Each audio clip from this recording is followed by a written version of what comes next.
Hi, I'm Chef Rhea Jilts, and this is How to Cook Like a Bajan. On this season, we're going to be going on a Bajan culinary adventure. We're going to explore every nook and cranny of Bajan cuisine. If you like to cook, like I like to cook, come on this journey with me. We're gonna cook because we like it. And first up to the wicket, we're gonna do Bajan fish cakes. So here we have our KitchenAid food processor, which we got from our lovely friends at Blitz and Williams. And we are going in with the saltfish first. Onion, chives, parsley, marjoram, thyme, and 1 hot pepper. I like this version because you don't have to twist the top. You just clip it so it's nice and secure. Actually, you see all these ingredients? We went to Cheapside Market to get them. They are fresh and lovely, and when you go down on Saturday mornings, it is an experience. I already smell like fish cakes in here. Going with my flour first, baking powder. Now there's no specific amount of water because you have to adjust to every type of flour. Maybe it was raining when they picked the wheat, or it could have been nice and sunny, so it'll have a lower moisture content, so you actually have to adjust the water. Time to fry these fish cakes, yeah? And of course I have my handy butt pot with me, so let's set up. There's a few methods to getting a nice shape to your fish cake. Number 1, dip the spoon in the oil, round, and drop. That's 1. The second one, some people put it in the palm of their hand and shape so they get a perfect circle. 2. And number 3, if you want to be fancy, you don't want to touch your fish cake, you can do a gentle canal, shape out your fish cake, and you go. Now I recommend that you test the fish cake before you fry the whole set of them, just in case while it was resting, it got a little bit more loose, you want to tighten it up, or it got a little tight for some reason and you want to loosen it up, you want to make some adjustments. But these are perfect, so we're just going to fry them. And then we're gonna eat them, which is the important part, yeah? Get Rubigas! Get cooking! Rubigas, clean, safe, and reliable LPG is the perfect solution for your commercial and everyday needs. For cooking at home or barbecuing, choose Rubigas LPG cylinders. Available in a variety of sizes from 20 to 100 pound cylinders. Rubigas LPG, distributed by Rubis. Clean, safe, reliable. Are you cooking with Rubigas? Get Rubis, get going. Now, do you miss fish cake because you can no longer eat flour? Are you now gluten-free or gluten intolerant? We have the very solution for you. We are now going to make the cassava version of a traditional Bajan fish cake, just for you, to make sure you're not left out, because that's harsh, yeah? So, what we have is 2 types of cassava flour from Carmeta's. I like for this recipe to use 1 cup of fine and 1 cup of coarse.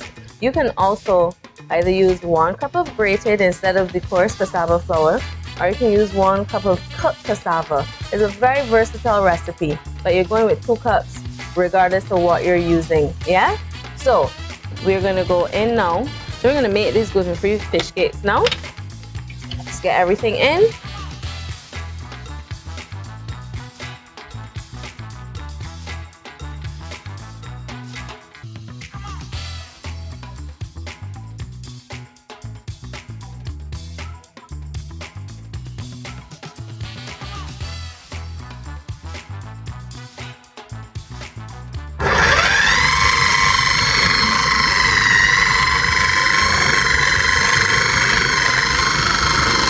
Now, one of the important things that we need to remember is that when you make your fish cakes, you don't want to fry them immediately.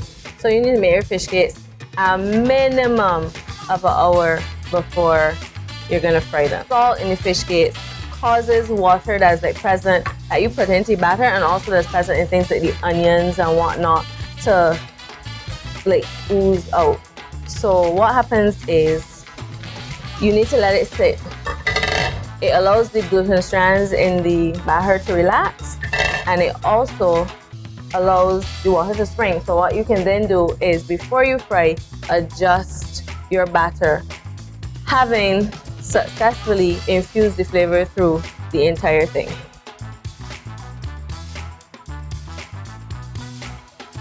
You will notice a difference in the consistency of the gluten-free fish cakes as opposed to the traditional flour fish cakes, and that's fine. That's exactly how it's going to be. When they fry though, you'll be reminded of how it ought to be, eh? Because the cassava is very glutinous, so it's going to hold together the same way, but the batters are going to look different. And actually one or two of them are ready, so let's plate up. Here we go. Get that ready down in front. Our gluten-free version. Just gonna put them straight on the paper. And this paper is specifically for fried stuff. Yes, we don't fish and chips or anything like that. I like mine with my spicy pumpkin ketchup. But of course, you can use home ketchup. You can put in a little pepper sauce. Maybe some people tell me they like mayo in theirs. So do what you gotta do.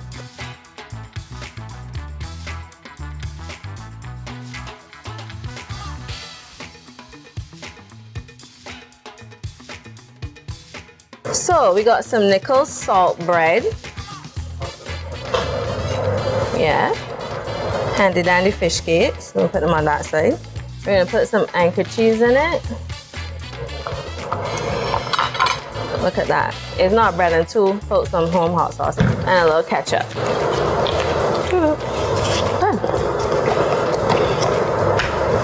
Bread and two real style. Did you ever wonder where saltfish comes from? I've got a friend who can tell us. Hi, this is my friend Amy, Amy Watson. She is a travel writer. I met her in Barbados where she was doing some profiles on some chefs here for Menu magazine. Amy, tell us, where does saltfish come from and what do you know about it? Oh, well, so I'm a Newfoundlander, and so I know a fair bit about saltfish.